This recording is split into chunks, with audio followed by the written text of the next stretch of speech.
The meaning of express।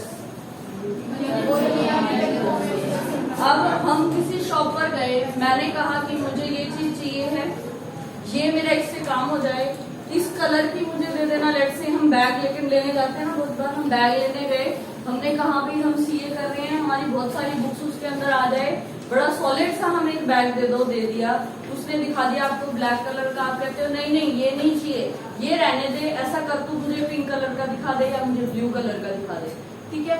या फिर आपने फिर ये कहा नहीं नहीं इसकी जो स्टेप है ना वो तो बहुत भीड़ी है, ऐसा करो थोड़ी चौड़ी में दिखा दो ताकि यहाँ पे दर्द ना हो उठाते हुए, क्योंकि हमें तो बहुत वेट उठाना पड़ता है। तो मतलब इस टाइप से आप जितनी टाइप के अपने पर्पस है या अपनी कंडीशन है या अपनी चीजें हैं किसी एक प्रोडक्ट को लेकर, और आपको सारी उसको 1 बाय 1 बताते हो, हाँ या ना। जब भी कुछ खरीदने जाते हो ऐसा तो नहीं है कि आप माथे पर लिख कर जाते हो कि हाँ मुझे ये लेकर आना है। आप हमेशा जाओगे शॉप में तो आप खुद ये बताते हो मुझे ऐसे चाहिए, मुझे ऐसे चाहिए और मुझे ऐसे चाहिए। वो 2 दिखा देता है, नहीं नहीं पसंद नहीं आया आप ये दिखाओ, या वो ये कहेगा हमारे पास इससे भी अच्छा है। तो ऐसी ऐसी बातें होती हैं, वो सारी क्या होती हैं, एक्सप्रेस होती है। सारी की सारी चीजें जो हम उसको बोलकर समझा रहे हैं, भी मुझे ऐसा सामान चाहिए, वैसा सामान चाहिए, मेरे को ये काम करना है इससे, क्योंकि कई बार एक चीज के मल्टीपर्पज भी तो होते हैं ना, ठीक है। लेट से अगर मार्कर है तो मार्कर का एक ही काम है, बैग के बहुत सारे पर्पज हो सकते हैं। कई जने बैग जो है ट्रैवलिंग के पर्पज से लेते हैं, कई बुक्स के पर्पज से लेते हैं, कईयों को सिर्फ छोटा सा चाहिए होता है कि बस हमारा लंच बॉक्स आ जाए और हमारा पर्स आ जाए और हम ले जाएं बस हमारे काम पे। तो मतलब अपने पर्पस के अकॉर्डिंग आप उसको बताते हो, वो आपको दिखाता है। वो सारी जो चीजें होती है ना बेटा वो क्या होती है, एक्सप्रेस होती है। और इम्प्लाइड हम बहुत बार कर चुके हैं। इम्प्लाइड का मीनिंग क्या होता है, मानो या ना मानो वो चीज तो है, हाँ या ना। अब इम्प्लाइड कंडीशन की ये बात कर रहा है, इसका मतलब क्या है, ये ऐसी कंडीशन होगी जो आपको ना तो सामने वाले को बोलनी है ना उसको समझानी है, वो ऑटोमेटिकली ले लेता है उन चीजों के, अच्छा ये कहा है तो ये तो होगा ही। ऐसी चीजें होती है ना, कई बार हम करते हैं कि फॉर एग्जाम्पल इसने पहला दिया है condition as to the title. आप देखो कोई सेलर है, आपको कोई गुड्स बेच रहा है और आपके हाथ में उसने गुड्स दे दी, आपने उसको पैसे दे दिए, तो ऑटोमेटिकली ये बात इम्प्लाइड है या नहीं है कि आपके पास उस गुड्स का टाइटल आ चुका है, हाँ या ना। क्या आप उससे लिखवा के लोगे, भाई पहले लिख दे ये चीज तूने मुझे दे दी, ऐसा नहीं होता। ऑटोमेटिकली वो कहता है कि जो टाइटल है आपको उसी टाइम मिल जाता है जैसे ही आपके पास वो गुड्स आई, आपने पैसे दे दिए, बात खत्म, ठीक है। तो ऐसे ही हम कुछ कंडीशंस आज पढ़ेंगे कि उनमें क्या क्या होता है। बट उससे पहले एक बार एक्सप्रेस पढ़ लो, जितना हो सकेगा हम क्या करेंगे, लाइन टू लाइन करेंगे ताकि बाद में आपको दिक्कत ना आए। जो आती है ना वो दिक्कतें भी अब खत्म करेंगे धीरे धीरे, लाइन टू लाइन ही शुरू से ही करेंगे हम, ठीक है। आ जाओ एक्सप्रेस कंडीशन पे भी सबसे पहला है, express condition are those which are agreed upon between the parties. जो दोनों पार्टियों के बीच में एग्री होती है, क्या क्या लेना है, बैग लेना है, कैसा लेना है, ब्लू लेना है, कितना बड़ा लेना है, 4 बुक्स आ जाए, और क्या रखना है भी, इसके अंदर छोटी छोटी पॉकेट भी होनी चाहिए। तो that type of all these things agreed between the party होती है ना।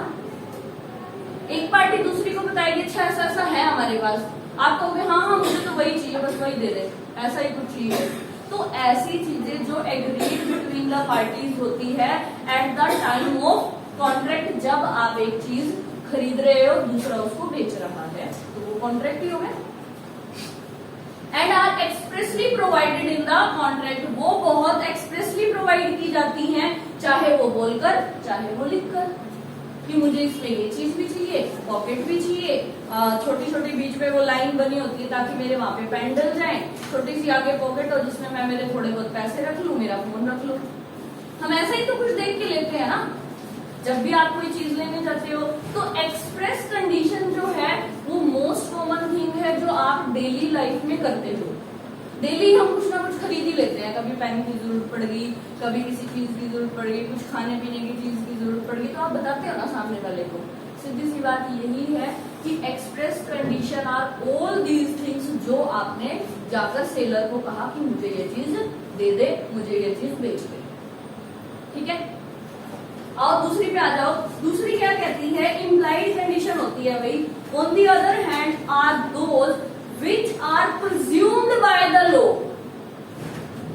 मानो या ना मानो बट वो कंडीशन है। कैसे है? अब टाइटल है, आपको खुद को पता होता है कि ये अगर मैंने एक बार चीज दी तो ट्रांसफर होगा ही होगा। सामने वाले को क्या आपने यूज करने का राइट दे दिया कि अगर उसको चीज बेच दी है तो बिल्कुल दे दिया, आपको जैसे मर्जी यूज करे, चाहे आज ही तोड़ दे, आपको क्या मतलब है? ठीक है, तो ऐसी चीजें जो प्रिज्यूम्ड बाय द लॉ होती है, और मैं कह रही हूँ पर प्रिज्यूम्ड बाय द लॉ भी भूल जाओ, वो चीजें जो आपके माइंड में आती है कोई चीज खरीद लेने के बाद कि इसमें ये भी होगा, ये भी होगा और ये भी होगा। होता है ना, एक चीज अपने पास अगर तो हम क्या सोचते हैं, भाई अब तो जैसे मर्जी यूज करो, जो इसका कुछ भी करो।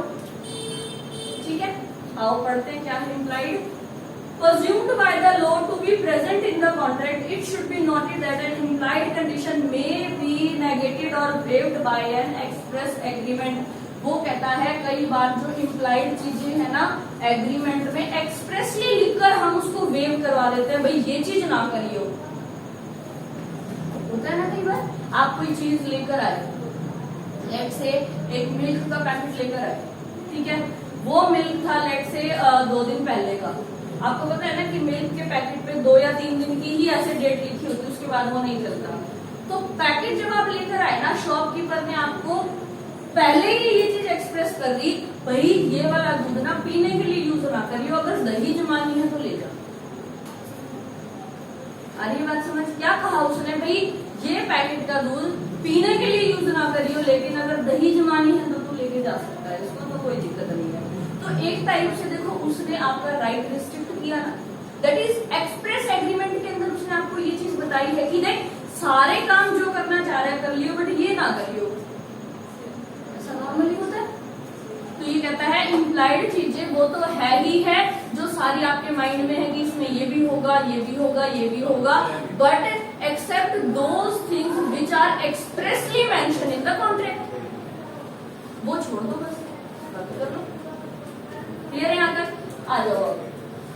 इम्प्लाइड कंडीशन में भाई हम कह रहे हैं कि भाई हमें बता दो क्या क्या चीजें हो सकती है, क्योंकि एक्सप्रेस में तो हमें बताने की जरूरत ही नहीं है, हम बहुत अच्छे से समझते हैं। इसने इसीलिए इम्प्लाइड कंडीशन को बहुत डीप में आप लोगों को एक्सप्लेन किया है, जिसमें पहली है condition as to the title. Title के ऊपर आप बड़े बड़े अक्षरों में लिख सकते हो ownership. When ownership is transferred for a particular product one person to the another, इसका मतलब क्या है, वो एक इम्प्लाइड कंडीशन, आपको बोलने की जरूरत नहीं है। आप कोई चीज खरीद के लाते हो, क्या शॉप वाले को ये कहता है कि अब ये मेरी होगी ना? ऐसा किसी ने किया है? आपने चीज ली, अपने हाथ में पैक करवाई, थैली आपके हाथ में, आपने उससे ये पूछा अब ये मेरी होगी ना? ऐसा कभी किसी ने किया है? करके देखना क्या कहेगा शॉप वाला। वही कह रही, कभी करके देखना ऐसी उल्टी चीजें, तो उल्टा ही इफेक्ट मिलेगा इसका, सीधी सी बात है। ठीक है, अब ये लेकिन एक बात कहता है, क्या याद आ रहे हैं, हमने एक चीज करी थी सेल, एक करी थी एग्रीमेंट टू सेल। कहते देखो आप कह रहे हो ओनरशिप ट्रांसफर हो जाएगी, कब हो जाएगी? सेल में भी बता दो अलग और एग्रीमेंट टू सेल में बता दो अलग। वो कहता है जिस टाइम पे तुम्हारे हाथ में गुड्स आई ना, उस टाइम से टाइटल आपका। फॉर एग्जाम्पल सेल में आप क्या करते हो, चीज आपको मिली, पैसे आपने दिए, वो चीज आपके हाथ में गुड्स आ गई ना, तो सेल के टाइम पे तो उसी time, but agreement to sale के टाइम पे जिस दिन वो आपके हाथ में आएगी उस दिन टाइटल आपका होगा। रिमेम्बर हमने कार वाला एग्जाम्पल किया था कि कार इंस्टॉलमेंट में पे कर रहे थे, बट उसकी ओनरशिप वो कब दे रहा था, जब लास्ट इंस्टॉलमेंट हो जाती थी उसकी, गाड़ी का पोजीशन उसका हो जाता था। तो वही चीजें ये कह रहा है, अगर एग्रीमेंट टू सेल है, वहां पर जिस टाइम पे आपके हाथ में वो चीज आएगी ना, कि उसका कंट्रोल आपके पास आ गया, उसका रिस्क आपके पास आ गया, सब कुछ आपके पास आ गया, इसका मतलब वो चीज आपकी है, आप उसके मालिक हो। ठीक है, देखो in case of the sale he have the right to sell the goods, in case of the agreement to sell he will have the right to sell the goods at the time when the property is to pass. सारे right आपके पास कब आएंगे, जब वो आपको पास हो जाएगी property. ठीक है, आगे आओ। सेम बोल रहा है नीचे वाले में भी, देखो in the simple word the condition implied is that the seller has the right to sell the goods at the time when the property is to पास।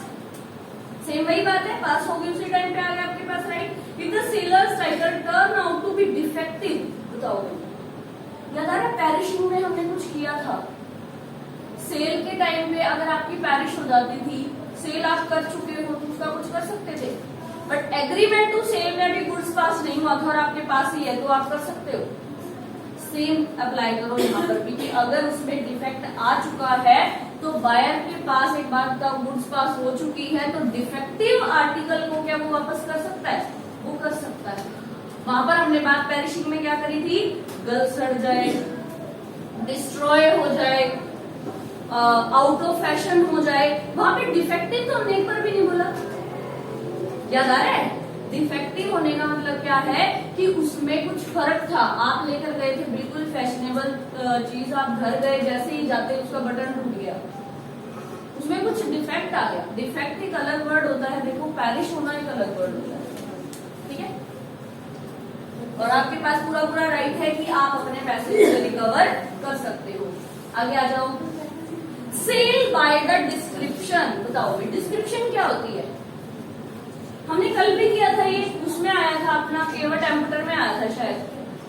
आपने डिस्क्रिप्शन के साथ किसी को कुछ सेल किया है, क्वालिटी बताकर, और लेट्स से हमने क्या किया था, एक चीज खरीदने गए हम किसी के शॉप पे, लेट्स से मुझे सूट लेना था, मैं सूट लेने गई, वहां पर हमने देखा, उसने पूछा जी पार्टी वियर चाहिए या कैजुअल चाहिए, मैंने कहा कैजुअल चाहिए, मुझे रूटीन वियर में डाल लूं मैं, मुझे कुछ ऐसा चाहिए। दूसरा, आप कौन सा बेस लोगे, उसने पूछा, कॉटन बेस लोगे, होजरी बेस लोगे या सुपर कॉटन लोगे, बहुत सारे तरीके के आते हैं देखो। तो उसने वो पूछा, वो उस हिसाब से फिर मुझे दिखाने लग गया, ये है ये है ये है ये है। अब मैंने उसको कहा भाई मुझे ना ये कलर मत दिखा, बाकी दिखा दे, वही करता है कि नहीं करता वो। तो ये जो बातें मैं उसको बता रही हूँ, मुझे ये दिखा दे, वो दिखा दे, ऐसा दिखा दे, ये पैक कर दे, वो कर दे, ये क्या कर रही हूँ मैं, डिस्क्रिप्शन। क्या है ये, डिस्क्रिप्शन। तो कहने का मतलब यहाँ पर क्या है कि जब भी कोई सामान हमारे पास आता है ना और हम उसको फिक्स कर लेते हैं कि ये हमने खरीदना है, तो वो 100% हमारी डिस्क्रिप्शन के अकॉर्डिंग होना चाहिए। अगर हम घर गए, लेट्स से मैंने सूट खरीद लिया, मुझे पसंद आ गया, मैंने ब्लैक कलर का सूट लिया, मैंने उसको कहा फिटिंग कर दियो, मैं कल उठा लूंगी तेरे पास से, फिटिंग के लिए मैंने उसके पास ही छोड़ा। जब मैं कल उसके पास लेने आई ना, मैंने घर जाके देखा वो निकला पिंक, तो मैंने उसको साफ मना किया था। तो क्या होगा, क्या वो मेरी डिस्क्रिप्शन के अकॉर्डिंग निकला है, नहीं, बट इम्प्लाइड कंडीशन यहाँ पर क्या है कि जो आप सामने वाले को डिस्क्राइब करके आए हो, जो आप अपनी बात बता के आए हो, चीज पैकेट में वही मिलेगी या नहीं, वही मिलेगी। कभी भी हमारे माइंड में होता है कि सामने वाले ने पता नहीं क्या दे दिया होगा, कभी नहीं होता। हम क्या सोचते हैं, जो हम उसको बोल के आए हैं, जो हम उसको कह के आए हैं, चीज उसके अंदर वही है, वो क्यों देगा हमें अलग चीज। मे भी बाय मिस्टेक एक आधी बार हो जाता है, बट रूटीन में कभी भी ऐसा नहीं होता कि वो हमेशा आपकी डिस्क्रिप्शन से अलग देता है, ठीक है। आओ आगे बढ़ते हैं इसको। Where there is a contract of sale of goods by the description, there is an implied condition that the goods shall correspond with the description. जैसी आपने डिस्क्रिप्शन दी है वो correspond है, मतलब सेम टू सेम है, जैसी आपके घर पे गुड्स आई है, जो आप डिस्क्रिप्शन लेके आए थे उसके साथ। डिस्क्रिप्शन और गुड्स क्या होने चाहिए, आपके सेम होने चाहिए, उससे अलग नहीं निकलना चाहिए। This rule is based on the principle that if you contract to sell peas, you cannot compel the buyer to take the beans। वो कहता है आपने peas खरीदे तो क्या वो सामने वाला आपको क्या दे सकता है, beans दे सकता है या उसके लिए कंपेल कर सकता है, नो। मतलब उसने कह दिया कि मुझे तो आपसे peas ही चाहिए तो peas दो ना, peas समझते हो सारे क्या होते हैं, मटर, और beans फली, ठीक है, बीन्स। और अब एक बात, आप लेने गए मटर, वो कह रहा है आप तो फलियां ही ले जाओ जी सीधी, आप क्या कहोगे उसको, मैंने डिस्क्रिप्शन दिया पीस की तो तू पीस दे भाई मुझे सीधी सीधी। बात आ रही है समझ में। चलो अब ये बताओ, आगे वाले पैराग्राफ में वो सिर्फ एक बात बोल रहा है कि अगर आपकी चीज डिस्क्रिप्शन के अकॉर्डिंग नहीं निकली तो आप क्या करोगे, ब्रीच ऑफ द कॉन्ट्रैक्ट, उसको वापस करोगे, हाँ या ना, अपने पैसे वापस लेके आओगे। सेम टू सेम बोल रहा है ये बात, सिर्फ लास्ट वाली लाइन आप इसमें पढ़ सकते हो, क्या है, if that is required and the board standard do not correspond with your description, it would be breach of the condition entitling the buyer to reject the goods, की वो उसको रिजेक्ट कर दे, बिल्कुल आपने जैसा डिस्क्रिप्शन डिस्क्रिप्शन दिया था वैसा मुझे मिला ही नहीं, तो मैं तो उसको रिजेक्ट करूंगी। नेक्स्ट वन इज भाई, एक मिनट, इसमें ना नीचे एक एनालिसिस में कुछ दिया हुआ आपको कि डिस्क्रिप्शन तो सीधी सीधी बात हमें समझ में आ गई, बट कई बार एक डीम्ड डिस्क्रिप्शन होती है, वो आपको 2 पॉइंट्स में मेंशन की गई है भाई। डीम्ड डिस्क्रिप्शन मतलब मानो या ना मानो वो भी डिस्क्रिप्शन का पार्ट है। जैसे देखो फॉर एग्जाम्पल लगा के चलो, ताजमहल सभी को पता है, मैं ताजमहल घूमने गई, ठीक है, आप सबने मुझे ये कहा कि मैम ताजमहल से आओ ना, अपने इंस्टीट्यूट के लिए कोई वहां की फेमस चीज ले आना। तो आप लोगों को भी पता है ताजमहल के लिए फेमस क्या है सबसे ज्यादा, कि वो एक कंच का होता है, उसके अंदर ताजमहल होता है और पानी सा भरा होता है, ऐसा कुछ वहां का फेमस है। मतलब मोस्टली लोग अगर ताजमहल जा रहे हैं तो लेकर ही आते हैं, ठीक है। आपने मुझे क्या कहा, मैडम एक ना एकेडमी के लिए वो ले आना अगर आप ताजमहल देखने जा रहे हो। तो मैंने क्या किया, यहाँ से अगर मैं वो लेकर वहां से मैं अगर लेकर आई यहाँ पर वो चीज, तो आपके माइंड में क्या है कि मैडम तो वही लाई होगी, बट मुझे वो तो मिला नहीं, उसकी जगह मैं कुछ और उठा लाई। या फिर मैं बनारस गई और गर्ल्स ने मुझे कहा मैडम वहां की बनारसी साड़ी बहुत फेमस है, बनारसी साड़ी ले आना, ठीक है। अब देखो यहाँ पर अब मैं आप लोगों को एक बात कहूँ, अब हम लोग जो बात कर रहे हैं, हम नॉर्मली किस चीज की बात कर रहे हैं, आपने मुझे डिस्क्रिप्शन दिया कि नहीं दिया, बनारसी साड़ी, हासी के लड्डू फेमस है, तो इन शॉर्ट ये डीम्ड डिस्क्रिप्शन में पहली बात तो उस चीज की बात कर रहा है जिस जगह की वो चीज फेमस है, तो हम ये सोचते हैं कि वो बंदा वहां है तो वही ही चीज निकलेगी, डुप्लीकेट नहीं निकलेगी। अब मैं बनारस गई तो बनारसी साड़ी ही निकलेगी। क्या आप सोच सकते हो शिफॉन की साड़ी निकल जाए फिर? अब आपने कहा मैडम हंसी जा रहे हो, हंसी के लड्डू ले आना, बहुत टेस्टी होते हैं। अच्छा पेड़े, सॉरी भाई, हंसी के पेड़े होते हैं, वेरी गुड। तो पेड़े लेने गई मैं, वहां से अब पेड़े लेकर आई आप लोगों के, अब आप लोगों ने टेस्ट किए, जिसने पहले किए होंगे वो क्या कहेगा, मैडम ने तो पागल बना दिया है, ये तो हंसी है, हाँ या ना। तो डीम्ड डिस्क्रिप्शन पहला पॉइंट हमें यही शो कर रहा है कि अगर आपने किसी की क्वालिटी वाइज डायरेक्ट ये बोला है, कल हम एडिडास की भी बात कर रहे थे, जैसे एडिडास भी तो वो है, तो ऐसे ही सेम याद रखना, कहीं कोई चीज फेमस है और हमने उसको वो चीज बोली है, तो हम दुकानदार से हमेशा क्या सोचेंगे कि वो वही देगा। आप यही जींद की किसी शॉप पर जाके कहो कि मुझे बनारसी साड़ी चाहिए, वो देखना एक अलग ही जगह से उसको निकाल के लाता है। देखा है आप लोगों ने, कॉमन साड़ियां अलग पड़ी रहती है, अगर मैं कहूँ उसको मुझे बनारसी साड़ी दिखा तो वो एक अलग ही जगह से लाएगा, है ना। अब अगर बॉयज कहेंगे भाई साड़ी की चल रही है, तो अगर बॉयज के पॉइंट ऑफ व्यू से लगाएं, बॉयज कई बार क्या करते हैं, लाइक शेरवानी के लिए नीचे मुझे जूती चाहिए, वो अलग ही जगह से निकाल के लाएगा, है ना। कोट पैंट के नीचे के शूज चाहिए है, वो लेकर आएगा। तो मतलब आप सामने वाले को यहाँ पर कोई स्पेसिफिक चीज बताते हो कि मुझे यही ही चाहिए है, तो वहां पर डीम्ड डिस्क्रिप्शन यूज होता है कि आपके माइंड में ये चीज है, मानो या ना मानो, जो चीज मैंने कही है वही ही आ रही है, ठीक है। आज पढ़ते हैं क्या है, वेयर द क्लास और kind to which the goods belong has been specified. क्या बोल रहा है, स्पेसिफाइड, ये चीज स्पेसिफाइड है कि नहीं है, ताजमहल वाला वो, या बनारसी साड़ी, या जुतिया, या राजस्थानी ड्रेस होती है, हाँ या ना। महाराष्ट्र की अपनी एक वो मराठी वो क्या कहते हैं, ऐसी फेमस है, मतलब हर जगह की साड़ी। तो स्पेसिफाइड के ऊपर आप बड़े बड़े अक्षरों में चाहे यही लिख लो कि हमें क्या चाहिए, हंसी के पेड़े चाहिए, लिख लो बड़े बड़े, ताकि याद रहे कि ये एक स्पेसिफाइड चीज की बात कर रहा है। तो हम ये सोचते हैं कि जो हमने कहा है वही आए। दूसरा देखो, अब कहते हैं where the goods have been describe by certain character. Certain character कैसे भाई, मैम आप कहां से पढ़े, ध्यान से देख, मिल जाएगा अंजलि। सर्टेन कैरेक्टर क्या होता है भाई, देखो अब आप लोगों को ये बात पता है, सबसे वैसे टाइल जो होती है आज के टाइम में सबसे फेमस टाइल की शॉप कौन सी चल रही है, कजारिया वाली टाइल, सभी को पता है कजारिया की जो आज के टाइम में टाइल है वो सबसे ज्यादा चली हुई है। ये छोड़ो, सीमेंट सभी को पता है, अब जेके सुपर सीमेंट सबसे ज्यादा चली हुई है, होता है ना ऐसे। तो देखो आप अब किसी शॉप पर गए, लेट्स से मैं सीमेंट की शॉप पर गई और मैंने उसको कहा मेरे घर में 50 कट्टे जेके सुपर सीमेंट के भिजवा दे, और वो भिजवा देता है अंबुजा के। मैंने करेक्टर स्पेसिफाई किया ना वहां पर, हाँ या ना?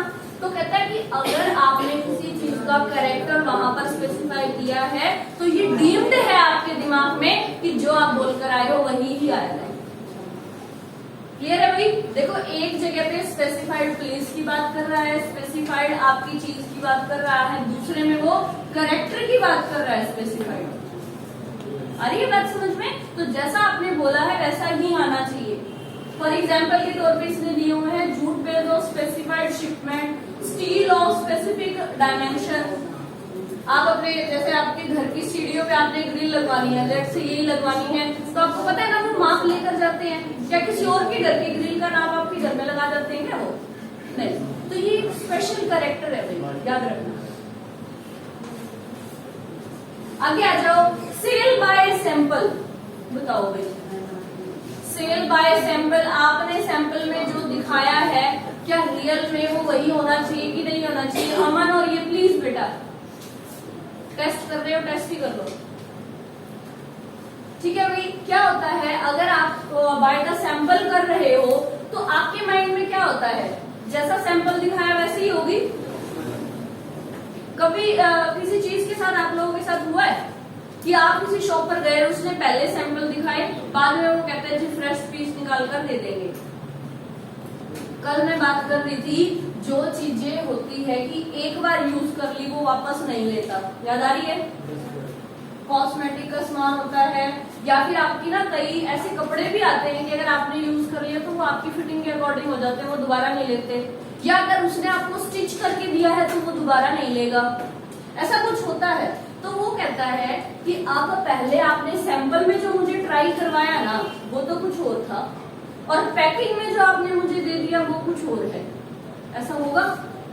तो ये यही कहता है कि आपने जैसा सैंपल दिखाया मेरे दिमाग में ये इम्प्लाइडली है कि जो मैंने देखा आपने पैक भी वही किया है, चाहे फ्रेश पीस किया हो, जो मर्जी आपने किया हो। ऐसा तो बहुत रेयर होता है कि जो सैंपल में दिखाया और कुछ और दे दिया हमें, ठीक है? तो ये इम्प्लाइड कंडीशन है कि भाई जो सैंपल में दिखा रहे हो वही हमारा पैक करके दो हमें, सीधी सी बात है, ठीक है? इसमें ना एक दो पॉइंट लिख लो सैंपल वाले में, क्योंकि ये जो ए बी सी करके दिए हुए ना आप लोगों को, तीनों को शॉर्ट में लिखो।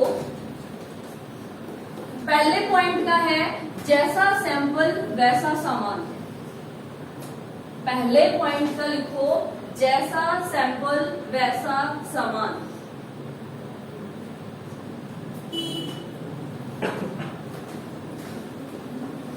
दूसरे में लिखो buyer have opportunity to check. Buyer have opportunity to check.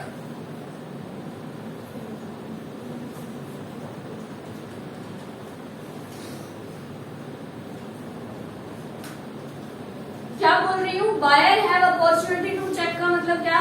Sample दिखाया था, पसंद आ गया, फ्रेश पीस जब उसने दिया ना, हमने ये कहा कि एक बार चेक कर लूं वही है क्या। आप करते हो ऐसा? बिल्कुल हम करते हैं कि एक बार मैं चेक कर लूं। तो कहते हैं सैंपल के टाइम पर बायर के पास पूरा राइट है, पूरी उसके पास अपॉर्चुनिटी है कि वो अपना सामान चेक कर ले और फिर लेकर जाए। तीसरे में लिखो ऑर्डिनरी प्रूडेंस में बिल्कुल ठीक। ऑर्डिनरी प्रूडेंस में बिल्कुल ठीक।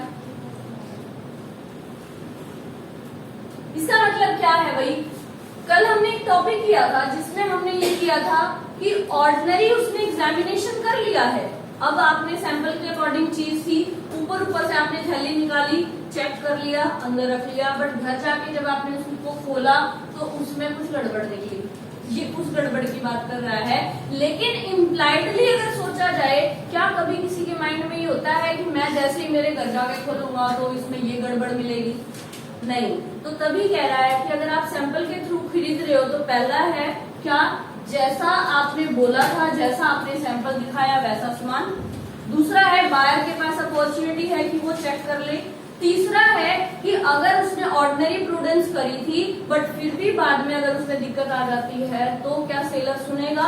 यस सुनेगा भाई। ठीक है, आगे आ जाओ भाई। Number 4, sale by the sample as well as description. बताओ, सैंपल भी दिखाया था, कैसा सैंपल दिखाया? पहले आपने अपनी डिस्क्रिप्शन दी थी, मुझे ऐसा चाहिए, मुझे वैसा चाहिए, ऐसे कलर का दे देना, इस कलर का दे देना, इतने साइज का दे देना, या मुझे आगे किसी को गिफ्ट कर देना, करना है, इसको पैक कर देना। तो दैट टाइप ऑफ डिस्क्रिप्शन आपने सब दी थी, बट उसने आपको सैंपल भी दिखाया था कि देखो ये चीज ऐसे है। फॉर एग्जाम्पल यही हंसी के पेड़े लेकर आए थे, मैं लेकर आई, आपने यहाँ पर चेक किया, जिसने खाए हुए थे उसको ये लगा ये तो है ही नहीं, इसका तो टेस्ट वो है ही नहीं कि जो कहा था मैडम ने कि हाँ हंसी के है, ये मैडम तो ना यही कहीं से लेके आई है और अपने को बुद्धू बना रही है। क्या ऐसा हो सकता है? नहीं। तो वो क्या कह रहा है, मैंने जैसी डिस्क्रिप्शन दी, आप लोगों ने मुझे हंसी के पेड़े बोला था तो हंसी के ही होने चाहिए, प्लस आपने जो सैंपल चेक किया हुआ है, जो खाया हुआ है जिसने भी, अगर वैसा ही वो नहीं मिला तो दिक्कत है। तो तुम मुझे यही कहोगे ना मैडम तो ऐसे ही क्या बुद्धू बना रही है, कुछ नहीं लेके आई मैडम, ऐसे ही फेंक रही है बस। ठीक है, तो सेम अगर शॉपकीपर वाले की बात की जाए, आप शॉप पर गए थे पेड़े खरीदने, उसने आपको एक पेड़ा टेस्ट करवाया सैंपल के तौर पे, आपने कहा भाई 1 किलो पैक कर दे, बहुत टेस्टी है ये तो, बट घर जाके जब आपने उसको टेस्ट किया तो आपको लगा कि ये तो 2-3 दिन पहले के बने हुए हैं, जो टेस्ट करवाया था वो तो उसी दिन का बना हुआ था। समझ आ रही है बात? तो sale by the sample plus description, ठीक है, दोनों चीजें इसमें इन्वॉल्व हो जाती हैं। Where the goods are sold by the sample as well as description, the implied condition is that the bulk of the goods supplied shall correspond with both the sample और description। आप अब जो उसको send कर रहे हो सामान, वो उसके सैंपल से भी मैच खाना चाहिए प्लस उसकी डिस्क्रिप्शन से भी मैच खाना चाहिए। In the case of the goods correspond with the sample but do not tally with the description or vice versa, or both the buyer can repudiate the contract। वो कहते हैं sample में ठीक था बट आपकी description में गड़बड़ हो गई है, डिस्क्रिप्शन ठीक थी सैंपल में होगी गड़बड़, वाइस वर्सा का मतलब होता है इस कंडीशन को उल्टा कर लो। ठीक है, तो अगर ऐसा कुछ भी हो जाता है तो उस टाइम पर क्या होगा, बायर के पास पूरा राइट है to reject the goods, avoid और रेपुडिएट। नेक्स्ट आओ, कंडीशन एज टू क्वालिटी और फिटनेस। भाई बताओ, आपने क्वालिटी बताई थी, फिटनेस बताई थी, उसके बाद भी अगर दिक्कत हो जाए, वैसे होनी नहीं चाहिए, इम्प्लाइड कंडीशन हमारी ये कहती है। इसके लिए पहले एक छोटा सा पॉइंट लिखो, यहीं पे लिख लेना, ज्यादा नहीं लिखना, छोटे छोटे ही लिखने हैं। पहला लिखो, बायर ने पर्पस बता दिया, क्वालिटी और फिटनेस जो है उसमें वो बताता है ना मुझे किस क्वालिटी का चाहिए है, कैसी फिटनेस चाहिए है, उसके बारे में बोल रहा है कि बायर ने अपना पर्पस बता दिया। दूसरा लिखो, बायर बिलीव्स ऑन सेलर। अब बायर को ये भरोसा है कि जिस सेलर से हम ले रहे हैं उसने वही क्वालिटी और वही फिटनेस का सामान दिया है जो मैंने उसको कहा है। समझ आया? दूसरा भी, पहला क्या है, बायर ने अपना पर्पस बता दिया, दूसरा बायर बिलीव्स सेलर, तीसरा लिखो sellers business to supply that goods, sellers business to supply that goods. तीनों पॉइंट समझ में आए? पहला क्या कह रहा है, बायर ने अपना पर्पस बताया, दूसरा क्या कह रहा है कि बायर सेलर पर बिलीव रखता है, तीसरा क्या बताया कि सेलर का बिजनेस होना चाहिए ये काम करने का, तभी आप उसकी क्वालिटी और फिटनेस के तौर पर भरोसा करते हो, इम्प्लाइड मानते हो इस चीज को कि जो सामान दिया है वो बिल्कुल ठीक दिया है। यही होता है ना वैसे हमारे दिमाग में, तो ऑलवेज यही होता है कि जो सामान दिया वो बिल्कुल ठीक है। आ जाओ पढ़ते हैं। There is no implied condition as to the quality or fitness of the goods sold for any particular purpose ये बात वहां नहीं यूज होती जहां पर आपने उस चीज को किसी पर्टिकुलर पर्पज के लिए यूज किया है। फॉर एग्जाम्पल हम रेंट पर एसी लेकर आए थे, for a particular purpose we are using that AC ना। अब हमें क्या है कि उसकी शॉप में वो काम कर रहा है या नहीं कर रहा, हमें तो क्या है जब मेरे घर में आया बस चले, हम 2 दिन यूज करके वापस नहीं आएंगे, बात खत्म। फिर कहते हैं ये आएगा कहाँ, फिर आएगा देखो कहां पर, the condition as the reasonable fitness of the goodness for the goods particular purpose may be implied if the buyer had made known to the seller the purpose of which of his purchase. सबसे पहला purpose वो बताए, हमने बताया है ना कि buyer ने अपना पर्पज बता दिया, वो पहली कंडीशन। आगे चलो, and relied upon the skill and judgement of the seller to select best goods. वो क्या कर रहा है, सेलर पर भरोसा कर रहा है। पूरे पैराग्राफ को देखो हमने इन 6 वर्ड्स में कंक्लूड कर दिया। बायर ने पर्पज बता दिया, सेलर बिलीव कर रहा है बायर पे। अब आगे आ जाओ, the seller has the ordinary being dealing in those goods. Normally billing किस में कर रहा है, मतलब उसका बिजनेस यही है, तो सेलर का बिजनेस वही है। तो इन शॉर्ट इन 3 पॉइंट्स के अंदर ये पूरा पैराग्राफ आपका कंक्लूड होता है। बस आपको माइंड में बस क्या रखना है कि बायर ने पर्पस बताया, वो उस पर बिलीव रखता है, उसका बिजनेस ही नहीं गुड्स का होना चाहिए, बात खत्म। तभी आप इम्प्लाइड मानते हो कि वो ठीक है। अच्छा, किसी के साथ ऐसा रियल लाइफ में हुआ होगा, बहुत कॉमन चीज है, आपको कोई चीज लेनी होती है तो आप अपने फ्रेंड सर्कल में अपने भाई बहन से ये पूछते हो, अच्छा तूने ये गुड्स कहां से ली थी। मोस्ट कॉमन लाइन बोली है मैंने, बहुत ज्यादा ऐसा नहीं कहा कुछ। आप नॉर्मली पूछते हो, आपको किसी का कुछ पसंद आ रहा है तो आप पूछते हो कहां से लिया, वो कहती मैंने तो ना इससे लिया था, 4 साल हो गए, बहुत मस्त चल रहा है मेरा तो। क्योंकि आप लोग मिले तो अभी हो ना यहाँ पे आके, या जो पहले मिला हुआ था जो भी, ठीक है। तो वो कहते हैं कि हाँ भाई मैंने तो ना ये वाली चीज जो है ना 4 साल पहले ली थी, बहुत अच्छी चल रही है, उसी शॉप से लेकर आई हो, हाँ या ना। या फिर आपकी फैमिली में ना आप लोग ये चीज देखते होंगे कि जो हमारी मम्मी है, हमारे पापा है या बड़ा भाई बहन जो भी है, उन्होंने ना अपनी कुछ शॉप फिक्स कर रखी होती है कि मुझे अगर ये सामान लेना हुआ तो मैं इसी शॉप पर जाऊंगी। आपकी मम्मी कहती है ना कई बार कि ये सामान लेना इसी पे चलना है, सीधा इस पे चल, अपने और किसी के नहीं जाना। क्यों कहती है? Because the best quality and fitness. उनको भरोसा है, पता है वो सालों से इसी में बिजनेस कर रहे हैं, उनको सिर्फ एक बार बताने की जरूरत है, वो अपने हिसाब से अपने आप दिखा देता है। आपको ना अगर आप किसी शॉप के परमानेंट कस्टमर हो अगर, तो आप लोग जब जाते हो आप लोगों को एक्सप्रेस करने की जरूरत नहीं है, बस आपको चीज बतानी है मुझे ये चाहिए, वो आपके हिसाब से अपने आप दिखा देता है और आपको पसंद भी आ जाती है। क्यों? इसी पॉइंट की वजह से। आपको पता है भाई मैं डेली की कस्टमर हूँ इसकी, तो मुझे ये गलत सामान नहीं देगा। इसको पता है दे दिया तो मैंने इसके मुंह पे मारना है, इसलिए वो कभी देगा ही नहीं। ठीक है भाई, एक वही चीज बताना चाह रही हूँ कि एक टाइप से हम बिलीव क्यों रखते हैं, बट आप बायर क्या करता है, जाकर पर्पस बताएगा, भरोसा रखेगा, उसको पता है ये इसी में ही डील करता है, बताने की जरूरत नहीं है। अगर बाहर शॉप के बड़ा बड़ा लिखा हुआ है किरियाना स्टोर या सुपर स्टोर, गारमेंट स्टोर, तो आपको पता है इसमें यही सामान मिलेगा, ये इसका बिजनेस कर रहा है, या उसको बताने की जरूरत है आ जाओ मैं गारमेंट का कर रहा हूँ। या बाहर गारमेंट लिखा हुआ है, अंदर जाकर देखो तो आपको परचून का सामान मिल रहा है, ऐसा कभी हुआ है? नहीं। तो थोड़ी थोड़ी चीजें ध्यान रखना है इनमें।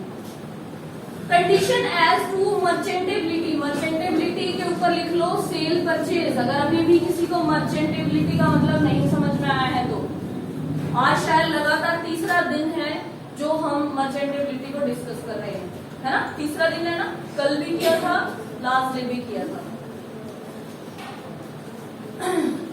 इसमें भी लिख लो, चलो इन शॉर्ट पूरे दोनों पैराग्राफ का क्रश है। पहला बॉट बाय डिस्क्रिप्शन, क्योंकि मर्चेंटेबिलिटी तो तभी आएगी ना जब सामने वाले ने डिस्क्रिप्शन के अकॉर्डिंग आपको सामान दिया है। दूसरा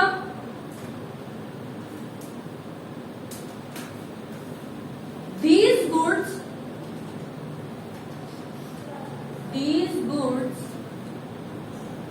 can be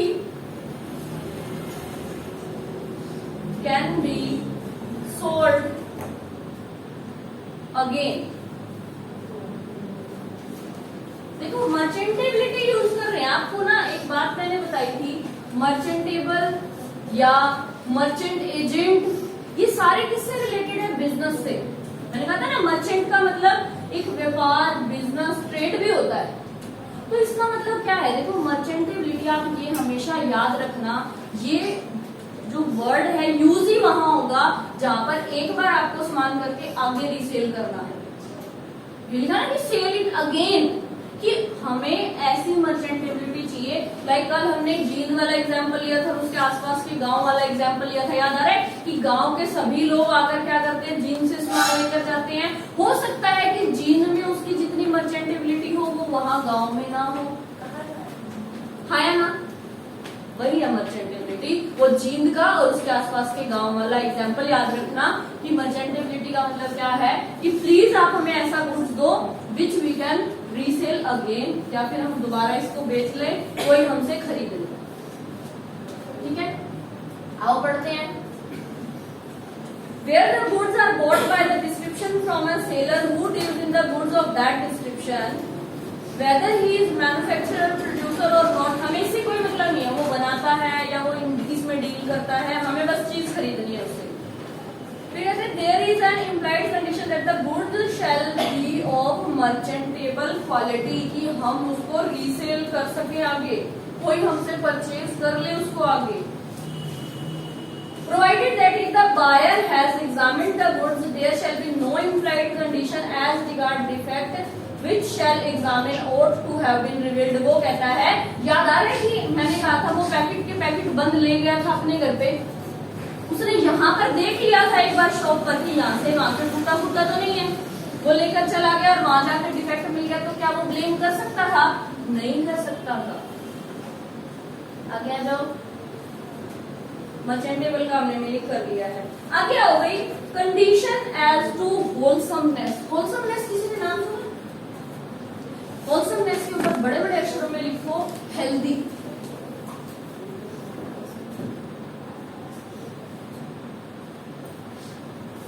और एक बात याद रखना, होलसमनेस इज वर्ड जो है ना, एक ऐसा वर्ड है जो सिर्फ यूज होता है फॉर द इटेबल थिंग्स के लिए। कभी भी आप मतलब अगर कॉन्ट्रैक्ट ऑफ सेल के अकॉर्डिंग देखो तो होलसमनेस जो वर्ड है, देखो पूरे उसमें आपने अभी तक कहीं नहीं यूज किया हुआ देखा, तो कहते हैं कि ये जो वर्ड है, ये वर्ड यहाँ यूज होता है जहाँ हेल्थ की बात आती है, जहाँ इटेबल थिंग्स की बात आती है, खाने पीने की बात आती है। ठीक है, तो एक बात बताओ, देखा जाए पीछे वाले, क्योंकि हम कहते हैं ना कि अगर हमारी बॉडी ठीक है तो हम सब कुछ ठीक कर सकते हैं। आपने सुना होगा ऐसा कि आपके घर पे बोलते होंगे मम्मियाँ खाया पिया करो ये वो। अगर देखा जाए तो चाहे इम्प्लाइड में से कोई किसी भी कंडीशन पूरी ना हो, बस खाने वाली चीज में ये कंडीशन भी पूरी हो जाए ना, तो सब कुछ ठीक है। फॉर एग्जाम्पल, आप दूध लेकर आए, क्यों लाए हो? हेल्थ के लिए लाए हो। पनीर लाए, हेल्थ के लिए लाते हो। हरी सब्जियां लाए, अपनी हेल्थ के लिए लाते हो। अब इसका कहने का मतलब क्या है इम्प्लाइड में, कि अगर आप किसी को शॉप पे ये बोल के लाए कि हाँ भाई मुझे ना बेस्ट से बेस्ट दूध दे दियो।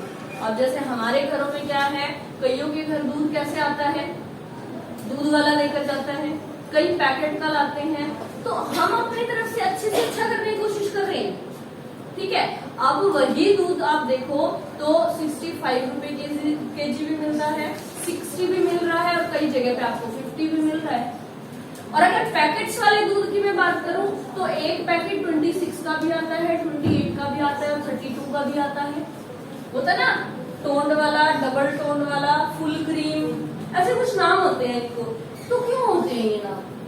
बिकॉज ऑफ दी होलसमनेस, दिखाने के लिए कि हाँ भाई देखो फुल क्रीम है। फुल क्रीम मतलब सुपर हेल्दी है। आ रही है बात समझ में? तो ये चीजों पे लिखे हुए नाम हैं, या आप जब खरीद के लाते हो, क्योंकि देखो एक चीज होती है कि हम घर में क्या सोचते हैं, हेल्दी से हेल्दी खाएं। हालांकि आजकल खाता नहीं है कोई इतना हेल्दी, बट हम ट्राई करते हैं कि हेल्दी से हेल्दी घर में लाएं। अपनी मम्मियाँ करती तो है, हरी सब्जी बनाएगी वो अलग बात है, हम नहीं खाते हैं। ठीक है, तो ये चीजें छोड़ दो, बस हम बात कर रहे हैं कि आप होलसमनेस में ऐसी चीज दो जो हेल्दी से हेल्दी हो। दूसरा, अगर आप हेल्थ समझ के उसको लेकर आए हो तो घर में आके वो हेल्थ ही बनाए। कभी भी कुरकुरे के पैकेट पे ये नहीं लिखा होता कि ये होलसमनेस ये हेल्दी है, फैट जरूर लिखा होता है, बीच में इतना फैट है, but fat is equal to healthy और नॉट? नॉट। तो ये याद रखना बात क्या है, आपको खुद समझ आ रही होगी ये बात कि हेल्थ का मतलब मैं क्या कह रही हूँ। अब आप चावल लेने गए थे, 120 रुपए वाले किलो ही क्यों लिया आपने? क्योंकि आपको सबसे अच्छे दिखे हो। आपने देखा 50 वालों में तो ऐसे ही छोटे छोटे और टूटे पड़े हैं, और छोटे छोटे से चावल आते हैं ना, ठीक है। हमने कल बात की थी इसकी कि 50 के भी थे, 60 के भी थे, 80 के थे और 120 के थे। हमने कौन से पसंद किए थे? क्यों? सबसे अच्छे लगे हमें। दुकानदार ये कह रहा था कि बहुत ज्यादा हेल्दी है, इसीलिए हमने वो लिए थे ना, क्योंकि सबसे अच्छे दिखे हमें वो। तो होलसमनेस क्या बात करता है? पहली बात करता है हेल्थ की, ठीक है। अब एक बात आती है कि यहाँ पर हम एक मर्चेंटेबिलिटी की भी बात करेंगे। कहते क्यों ऐसा? देखो, आपने कई बार ये न्यूज वगैरह में सुना होगा कि देखो इस बंदे ने ऐसे नकली का दूध बनाया और पैकेट बंद करके उसके ऊपर बीटा का वो लगाकर स्टैम्प और बेच दिया। सुनते हो कि नहीं सुनते? ठीक है, तो देखो मर्चेंटेबिलिटी तो उस पैकेट की भी है ना, बट वो क्या है? सबसे सस्ते वाला हो, क्या पता 26 रुपए वाली जो सबसे सस्ती आती है, हाफ होती है ना, शायद आधा किलो की आती है वो, ठीक है। तो उसमें क्या है, आपने क्या किया, उसके ऊपर नकली दूध बनाकर उसको बेच दिया। लेकिन देखो क्या उसमें हेल्थ थी? नहीं थी। मर्चेंटेबिलिटी थी? यस थी। तो ये कह रहा है हम ये चीज कंडीशन तब मानेंगे सही जहां पर वो चीज हेल्दी भी है प्लस आपकी उसमें मर्चेंटेबिलिटी भी है। आज पढ़ लेते हैं। In the case of edible and provision, देखो इटेबल का मतलब आप सभी समझ गए, एंड प्रोविजन का मतलब क्या है? उससे रिलेटेड सारा कुछ। बात समझ में? इटेबल एंड प्रोविजन लिखा हुआ है तो इसका मतलब क्या है? उससे रिलेटेड वहां पे सारे प्रोविजन ऐड करो, सारी बातें ऐड करो। इसने दो ही वर्ड में एंड प्रोविजन में पूरा का पूरा सब कुछ कवर कर लिया, आपने देखा। बट कौन सा? हेल्दी वाला। कुरकुरे नहीं इन्वॉल्व करे आपके, या वो नकली का दूध नहीं इन्वॉल्व किया, सड़ी हुई सब्जियां नहीं इन्वॉल्व करी इसने, ठीक है। हालांकि उसमें मर्चेंटेबिलिटी तो होती है। आगे आ जाओ। In addition to the implied condition as to merchantability there is an another implied condition that the goods shall be wholesome. Merchantability हो प्लस होलसम, ठीक है भाई, याद रखो। आगे आ जाओ। बस शायद नहीं है आगे। और इम्प्लाइड वारंटीज भी दी हुई है भाई आपको, ये अभी तक चल रही थी हमारी इम्प्लाइड कंडीशन, अब आती है इम्प्लाइड वारंटी। देखो इम्प्लाइड वारंटी ऑलमोस्ट आपकी सेम है, बस थोड़ा सा इसको समझने की जरूरत है क्योंकि यहाँ पर कंडीशन में वारंटी ऐड हो रही है। किया था ना कल, कंडीशन है तभी वारंटी है, वारंटी अकेली नहीं हो सकती कभी भी। ये बात हमने बहुत लंबे लेक्चर में क्लियर करी थी, ठीक है। चलो अब हम पहला कर रहे हैं, इसमें क्या है? Warranty as to undisturbed possession, कि मुझे जो पोजेशन मिला है ना वो मेरा डिस्टर्ब नहीं होना चाहिए। इसका क्या मतलब है? अब देखो, आपने किसी चीज की किसी को वारंटी दी, वो गुड्स याद कर लो। चलो एक ऐसी थी, याद करो, ये हमारा घर था, अभी तक ये फादर के नाम था, याद आ रहा है, ठीक है। अब फादर के नाम था, फादर के नाम से मतलब उसके बाद सन के पास आएगा कि नहीं आएगा? बट अभी जब तक फादर जिंदा है, क्या सन के पास पावर है कि वो इसको सेल कर दे? नहीं। बट क्या फादर के पास पावर है कि इसको वो प्लेज कर दे? है ना। मैं कंडीशन सारी चेंज करने वाली, ध्यान से समझना। अब फादर ने इसको प्लेज कर दिया था, अब फादर की हो गई है, प्रॉपर्टी किसके पास आ गई? सन के पास। क्या अब इस चीज में सन ये बोल सकता है कि मुझे अनडिस्टर्ब पोजेशन मिला है क्योंकि इसमें तो प्लेज है? कभी सुना ऐसा? कहते हैं फादर के जितने भी कर्ज है बेटे को तो अदा करना ही है। हम नॉर्मली ये कहावत सुनते हैं ये।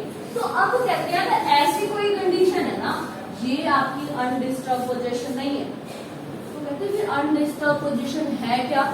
इसको उल्टा करेंगे। उल्टा करेंगे इन द सेंस, देखो अब मैं हूं यहाँ पर, मैंने क्या किया, लेट्स से रिबॉक वालों की फ्रेंचाइजी ले, जो रियल रिबॉक है, ठीक है। मैंने रिबॉक वालों की फ्रेंचाइजी ली, लेट्स से वहां पर मुझे मिस्टर एक्स मिला था, मेरा पड़ोसी है, उसने क्या कहा 20 से ले ले, ठीक है, रिबॉक के शूज बना और बेच, कोई दिक्कत नहीं है, तेरे को मैं इसकी फ्रेंचाइजी दिलवा देता हूँ। देखो मैंने इसका कुछ नहीं चेक किया कि क्या रियल में इसके पास फ्रेंचाइजी है कि नहीं है। फ्रेंचाइजी नहीं समझ में आ रहा क्या होती है, किस किस को पता है फ्रेंचाइजी? फ्रेंचाइजी पता क्या होता है कि दूसरे का नाम हम अपने फायदे के लिए यूज कर रहे होते हैं और उसको एक परमानेंट अमाउंट ऑफ मनी पे कर रहे होते हैं। हाँ पेटेंट बट नेम नहीं होता बेटा, याद रख, पेटेंट प्रोसेस होता है। कल किए तो थे मैंने एक दिन क्लियर आपको। कॉपीराइट पब्लिकेशन होता है बुक्स का, ट्रेडमार्क लोगो होता है, ठीक है, आप एक लोगो स्टाइल लगा सकते हो कि सिर्फ लोगो ही तो लगाना है, मटेरियल तो सब मेरा ही है। मिस्टर एक्स ने अब क्या किया, मुझे फ्रेंचाइजी दी कि रिबॉक के शूज बना और बेच, मेरी सारी हेडेक, ठीक है। अब मैंने इसको लेट से ये किया कि हर साल मैं तुझे 10 लाख रुपए दे दूंगी इस फ्रेंचाइजी के बदले। अब हमारे बीच में हो गया एग्रीमेंट, ठीक है। उसने कहा कि तेरे को ये दे रहा हूं मैं 5 साल के लिए, मैंने कहा ठीक है। अब 5 साल के लिए हर साल 10-10 लाख रुपए पे करने, हमारा बन गया कॉन्ट्रैक्ट, हाँ या ना। अब मुझे लेट से 1 साल के बाद ये पता चला कि एक्स के पास तो खुद के पास ही फ्रेंचाइजी नहीं थी। क्या समझ में आया? एक्स को ये पता, एक्स के पास खुद के पास ही फ्रेंचाइजी नहीं थी, मुझे ये बात पता चली। तो अब एक बात बताओ, 1 साल से मैं मार्केट में जो रिबॉक के शूज निकाल रही हूँ, जो उसकी वजह से मेरे अच्छे कस्टमर बने हैं, और अब मैं उनको ये कह दूं कि ये तो शूज असली थे ही नहीं, यही मेरे किसने मेरे को नकली लोगो दिया हुआ था। मैंने तो अपनी तरफ से सब सही किया ना, बट मेरे जो कस्टमर है वो टूट गए। दूसरा, मेरे ऊपर बैन लगा दिया गवर्नमेंट ने कि अब इस ट्रेड से, ट्रेडमार्क से या इस लोगो से, इस रिबॉक के नाम से वो शूज नहीं निकालने तुझे। मेरी तो सेल खत्म, जो अभी तक मैंने स्टॉक में प्रोडक्शन बना के रखा है वो खत्म, हाँ या ना। तो अब देखा जाए तो मुझे इसके गलत बोलने से कितना लॉस हुआ। तो ऐसी चीजों को बोलते हैं अनडिस्टर्ब पोजेशन। अब देखो, जो फ्रेंचाइजी का इसने मुझे पोजेशन दिया था वो डिस्टर्ब हो गया कि नहीं हो गया?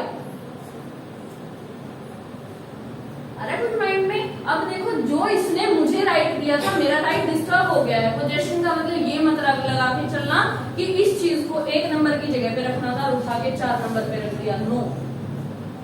पोजेशन का मतलब जहां जगह नहीं है, याद रखो ध्यान से।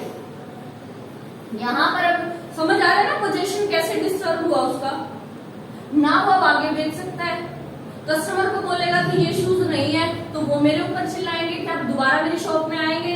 नहीं आएंगे। जो मेरा बना पड़ा है, जो भी स्टॉक में पड़े हैं शूज बने हुए इसी नाम से, मैं उनका क्या करूं? प्लस गवर्नमेंट ने मेरे ऊपर पेनल्टी लगा दी कि अभी इसको बैन कर दिया, आगे नहीं बेचना। तो मेरा पोजीशन डिस्टर्ब हुआ नहीं, दैट इज अनडिस्टर्ब पोजीशन। देखो पढ़ लेते हैं। An implied warranty that the buyer shall have and enjoy quiet possession of the goods। देखो मैं enjoy कर रही थी ना 1 साल से उसका possession। आगे चलो। That is to say the buyer having got possession of the goods is later on disturbed in the possession। Later on मतलब 1 साल के बाद देखो यहाँ पर मेरा possession क्या हो गया था? Disturbed। तो ऐसा होना चाहिए? नहीं होना चाहिए। इम्प्लाइड वारंटी क्या कहती है हमें कि अगर आपने 5 साल के लिए किसी को कुछ दिया है, चाहे 1 साल के लिए दिया हो, जो भी टाइम पीरियड के लिए आपने उसको कुछ दिया है, वो पूरे टाइम तक डिस्टर्ब नहीं होना चाहिए। ना आप उठा के किसी और को दे सकते हो ये राइट, ठीक है। किस किस ने ये बात सुनी है? चलो ये और भी वैसे अच्छा एग्जाम्पल है। सेटमैक्स है, सबके घर में लगता होगा, मैक्स चैनल का नाम है। जो मैक्स पे आप लोगों ने देखा होगा सूर्यवंशम मूवी बहुत आती है, खरीद रखी। हाँ, ये पता है तुम्हें मूवीज का कॉन्ट्रैक्ट होता है कि इस चैनल पर 5 साल तक ये मूवी मैं दिखा सकता हूँ, मतलब ये चैनल दिखा सकता है। कपिल शर्मा शो है, सोनी पे क्यों आता है? सब पे दे दे। क्यों? क्योंकि उन्होंने उसको खरीद रखा है। वो बीच बीच में बोलते नहीं सोनी वालों ने ऐसे कर देना है, सोनी वालों ने वैसे कर देना है, क्यों है? वो उन्होंने पोजीशन ही तो दे रखा है ना हमको एक टाइप से। आ रही बात समझ में? अब चलो next. as to known existence of encumbrance. encumbrance के ऊपर बड़े बड़े अक्षरों में लिखो burden. मैम तो इस केस में जो ये एक्स पे क्लियर कर सकते हैं? बिल्कुल कर सकता है, but we are just talking about the warranty. Warranty कहाँ डिस्टर्ब हो, बिल्कुल कर सकता है. आगे बताओ भाई. लिखिए encumbrance का मतलब है, हर लिखो बड़े बड़े अक्षरों में burden.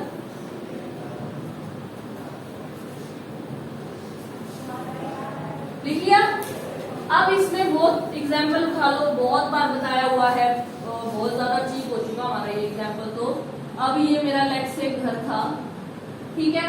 ये घर मैंने एज इट इज सेल कर दिया है मिस्टर एक्स को, बट उसको ये नहीं बताया कि मैंने इस घर पे लोन ले रखा है. बात समझ में आई? मैंने घर बेच दिया एक्स को, बट उसको ये नहीं बताया कि लोन ले रखा है. तो सीधी सीधी बात है, देखो नॉन एग्जिस्टेंस ऑफ एनकम्बरेंस का मतलब ये है जो गुड्स हम एक से दूसरे को दे रहे हैं ना, उसके ऊपर कोई बर्डन नहीं है. अगर है तो पहले बताओ. बात आ रही समझ में? अब लोन पे करना एक बर्डन है ना. तो क्या कहना चाह रहा है, जो प्रॉपर्टी आप ट्रांसफर कर रहे हो, जो गुड्स आप दे रहे हो, वो बर्डन फ्री होनी चाहिए, उसके ऊपर कोई बर्डन नहीं होना चाहिए. वो कहता है अगर है तो उसको बता के लो, फिर भी चल जाएगा. अब अगर यहाँ पर मैंने एक्स को बता दिया होता कि देख भाई लोन है, कल वाला गाड़ी वाला एग्जाम्पल याद है, हम कर रहे थे इसमें ये कमी है ये कमी है, तो बायर क्या कहता है, भाई मुझे तो इसके 5,000 के टायर बदलवाने पड़ेंगे, 15,000 का इसमें ये दिक्कत है ये करवानी पड़ेगी, तो 20,000 और कम कर देगी उसमें से. तो अब लेट्स से अगर मैं ये घर की 10 लाख का लोन ले रखा था, मैं इसको 50 लाख में बेच रही थी, तो अब जो एक्स है वो मुझे 50 देगा या 40 देगा? तो कहता है अगर 40 है तो कंडीशन बिल्कुल ठीक है, लोन नहीं है तो 50 ठीक है, बट लोन है और फिर 50 ले रहे हो, दैट इज लोन. समझ आई बात? क्या कहना चाह रहे हैं, अगर प्रॉपर्टी ट्रांसफर कर रहे हो तो बर्डन फ्री हो, अगर बर्डन है तो बता दो. चलो आप पढ़ते हैं.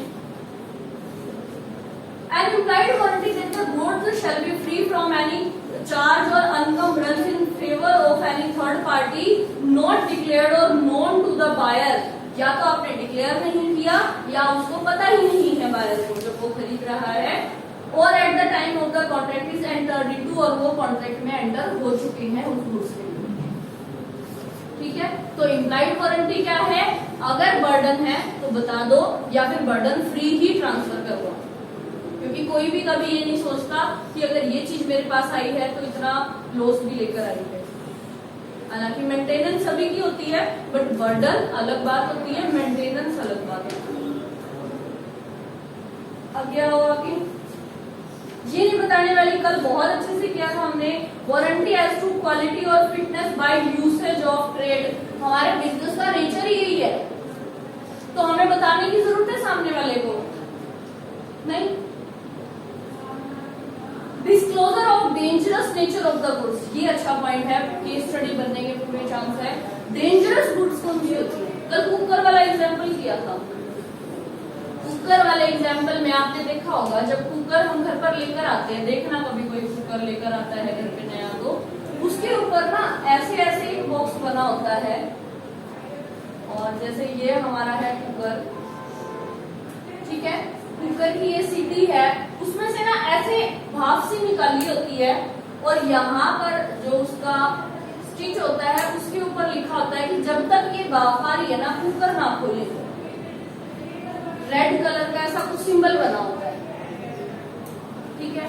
और एग्जांपल ले लो, दिवाली पे पटाखे जलाते हो, पटाखों के ऊपर बड़ा बड़ा डेंजर का साइन बना होता है और लिखा होता है हाथ में ना बजाओ भाई, या हाथ में फोड़ोगे. किया है किसी ने? मैंने किया हुआ है, सीरियसली किया हुआ है. हम छोटे होते थे तो वो मुर्गा छाप स्टाइल अभी तक भी आ रहे हैं, वो हमारे टाइम में वो नए नए आए थे. मैं बताऊँ आपको, 4-5 साल की होगी मैं उस टाइम पे, मुझे याद आ रहा है. तो वो जो बॉम्ब है मुर्गा छाप वाले, वो जो लाल रंग के 32 वाले वो जो बम आते हैं, वो है, मेरे से खत्म नहीं होते थे, तो मेरे पापा क्या करते थे, ऐसे आग लगाते और फेंक देते, आग लगाते और फेंक देते. ठीक है. मैंने ये तो देख लिया कि पापा आग लगा रहे हैं, लेकिन मैंने ये नहीं देखा कि पापा छोड़ भी रहे हैं। रियलिटी में मैंने उनके पास बैठ के वैसे किया और वैसे किया, पांचों के पांचों ऐसे डरे। ये रियल लाइफ में सीरियसली। तो वहां पर साफ साफ लिखा होता है कि जब आप पटाखे खरीद के लाते हो कि हाथ में ना बजाएं। और हालांकि आप दिवाली वगैरह के फेस्टिवल पे ये बहुत सुनते हैं कि इसका ये जल गया, उसका वो जल गया, बट उसके ऊपर बड़े बड़े अक्षरों में लिखा होता है प्लीज इसमें ना करें। और सबसे बड़ी एग्जाम्पल, हर एक मेडिकल से आप कोई भी दवाई लाते हो, हर दवाई में लिखा होता है please keep out of the children. है ना? क्यों लिखा होता है? डेंजर लिखा होता है ना। और बल्कि पता क्या है, बड़ा सा बॉक्स बनाया हुआ होता है और रेड कलर में लिखा होता है मोस्ट ऑफ टाइम, या ग्रीन में, रेड और ग्रीन कलर में क्या लिखा होगा? Keep out of the children, बड़े बड़े अक्षरों में, प्लीज इसको बच्चों से दूर रखो। इवन दो अगर वो बच्चों की भी दवाई है उस पर भी लिखा होता है। क्यों लिखा होता है? डेंजरस है वो। तो कहते हैं कि ये इम्प्लाइड होना चाहिए कि हाँ भी अगर वो डेंजरस है, जो लिखा हुआ है हमने नहीं पढ़ा, हमारी गलती है, बट इसके अलावा भी कुछ हो रहा है तो आप बता दो। ठीक है, तो आज पढ़ भी लेते हैं, कल फिर दिक्कत आएगी कि पढ़ते टाइम उठ जाएगा madam. Where the goods are dangerous in nature and the buyer is ignorant of the danger। देखो अब मैंने पटाखा मेरे हाथ में बजाया तो मैंने इग्नोर किया ना, उसमें शॉप वाले की क्या गलती है? उसने मुझे कहा था थोड़ी सा कि हाथ में लेके बजा लियो। आगे आ जाओ, क्या है? The seller must warn the buyer to the probable danger. वो कहता है कि सेलर का वैसे ये फर्ज बनता है कि वो नॉर्मली उसको बताए इस चीजों के बारे में। बताए वाले एग्जाम्पल में अगर हम लेके चले, क्योंकि पटाखे वगैरह में बताता नहीं है कोई भी, ना कुकर वाला एग्जाम्पल भी नहीं चलेगा। जिसके खेत होंगे ना उनको ये पता है कि जो खाद वगैरह आती है वो छोटे छोटे सफेद सफेद दाने आते हैं, फर्टिलाइजर सभी को पता होगा। आपको फिर ये भी पता होगा कि सारे फर्टिलाइजर्स कितने डेंजरस होते हैं ना। तो आपने ये देखा होगा कि मोस्ट ऑफ द आजकल सेलर क्या करने लगे हैं, जब भी वो देते हैं ना, कट्टा दिया उन्होंने फर्टिलाइजर्स का, तो वो इतने बड़े बड़े दस्ताने देंगे, जो कहेंगे ऐसे ही हाथ से करियो, क्या पता हाथ कहीं पे लग जाए। एक बड़ा सा ना प्लास्टिक से का मास्क देते हैं, वो आप लोगों ने ध्यान से देखा होगा। ये मास्क नहीं देते वो, नहीं गर्ल्स ने मैं मान सकती हूँ नहीं देखा होगा, बट जिनके खुद के खेत है ना उन्होंने देखा होगा। ऐसा होता है, हालांकि हमारे जो पेरेंट्स होते हैं या जो वहाँ काम करने वाले हैं वो चीजों को अवॉइड करते हैं, क्योंकि वो अब इतना हैबिचुअल हो चुके होते हैं इन चीजों से, वो नॉर्मल अपना ही कपड़ा बांध लेते हैं और डालते हैं और आके नहा लेते हैं। ये हो गया। हम जब छोटे होते थे, हमारे अभी तक भी खेत वगैरह है, जैसे पहले पापा ही काम करते होते थे वहाँ पे, तो मेरे पापा जो भी डाल के आते थे ना, तो हमें यूं कह देते थे कि मेरे से दूर रहो, मैं वहां ना लूं। तो क्या है ये, मतलब प्रोबेबल डेंजर के बारे में थोड़ा सामने वाला आपको बताता है। कोरोना है, कोरोना में जितने भी पर्सन बाहर निकल रहे थे, कह रहे थे घर के अंदर जाते ही पहले नहा लो, अपने हाथ धो लो। तो प्रोबेबल डेंजर बताने का मतलब यही ही चीज है। एक बार थोड़ा आप सामने वाले को अलर्ट कर दो कि अगर तूने ऐसा किया तो ये हो जाएगा। ठीक है। If there is a breach of the warranty the seller may be liable in the danger. फिर कहता है कि अगर ऐसा डेंजर था उसने नहीं बताया तो सेलर लायबल है, सीधी सी बात। ठीक है भाई। इन शॉर्ट सेकेंड यूनिट अपनी डन हो चुकी है आज। ठीक है, कल करते हैं थर्ड यूनिट से स्टार्ट।